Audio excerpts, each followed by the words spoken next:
ওই এই না, মাসের শুরুতে এক বান্ডিল টাকা দিয়ে দিলাম তোমাকে, বেতনের এক বান্ডিল টাকা তোমার হাতে তুলে দিলাম, আর কোনো ধরনের প্রবলেম দিতে পারবা না আমাকে, ঠিক আছে? তাই এক বান্ডিল টাকা দিলা, তা কত টাকা আছে এখানে? তুমি গুনে দেখো। 1 2 3 4 5 6 7 8 9 10 11 12 13 14 15 16 17 18 19 20 21 22 23 24 25,000 টাকা বাসা ভাড়া। বাসা ভাড়া আমি দিয়ে দিছি, 25,000 টাকা দিলাম, হাত ভরে খরচ করো, আর কোনো ধরনের টাকা পয়সা আমার কাছ থেকে চাইতে পারবা না, ঠিক আছে? মন ভরে খরচ করো, মন ভরে।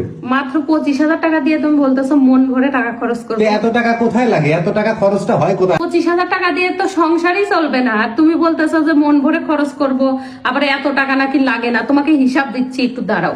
দেখাও দেখি। আমি তো আমার কাছে বয়ান মারো যে টাকা বেশি লাগে, এই 2 কোথায় 3 লাগে? 4 5 6 7 8, এই 8,000 টাকা হচ্ছে মুদি বাজার, মানে চাল ডাল আটা তেল, ঠিক আছে? 8,000 টাকা? 8,000 টাকা। হে, কি কয় তুমি? 8,000 টাকা দিয়ে এত কিছু লাগে নাকি? এক বস্তা চালের দাম কত বলো? 1,250 না 2,000 টাকা দাম। হ্যাঁ, তো তাহলে 2500 2,000 টাকা বাদ দিলে ময় মশলা আটা চিনি তেল এগুলো কি খাবা না তুমি? আচ্ছা বাদ দিলাম, তারপরে?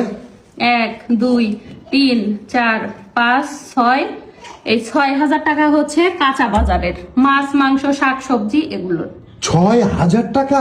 6,000 টাকায় চালানো কঠিন, বুঝছো? কঠিন? কঠিন। কিভাবে কঠিন? 6,000 টাকার কি লাগে তোমার? একটা মাছ কিনতে যাও তো, বড় মাছ। বড় মাছ কিনতে কয় টাকা লাগে? 900 থেকে 1,000 1,200 টাকা লাগে। হ্যাঁ, তো 900 থেকে 1,000 একটা মাছে তুমি বাদ দাও, এটা পুরো মাসের কথা আমি বলছি। সেটা কি চিন্তা করছো? পুরো মাস, পুরো এক মাস? পুরো এক মাস। এত টাকা লাগে? 1 2 এটা হচ্ছে কারেন্ট বিল। কারেন্ট বিল ঠিক আছে। 1 2 এটা হচ্ছে গ্যাস। গ্যাসের বিল 2,000 টাকা, মানে 1,500 টাকা নেয় না? 1500 1700 টাকা হয়েছে, বুঝছো? 1,700 টাকা? 1700 টাকা হয়েছে। আর এখানে টাকা? আছে এই যে 1,000 2,000 3,000 4,000, এটা হচ্ছে 2 বাচ্চার স্কুল এবং প্রাইভেট বাবদ। স্কুল প্রাইভেট বাবদ কয় হাজার দিলা? 4,000। 4,000? হ্যাঁ, আচ্ছা। মাস্টারের বেতন তো এই যে 1,000 2,000 2500, হ্যাঁ। এটা হচ্ছে আমার শাশুড়ি আম্মার হাত খরচ, আম্মাকে দিতে হয় প্রতি মাসেই। মা তো গ্রামে থাকে, মাকে তো দলে 3,000 টাকা করে দেয়, মাসে 500 টাকা কমাই দিল যে।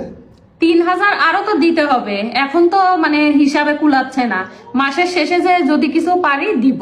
আর আম্মা তো মাঝে মধ্যে আমাদের কাছে এসেও থাকে, তখন তো আর এই খরচটা লাগে না, আমাদের সাথেই হয়ে যায়।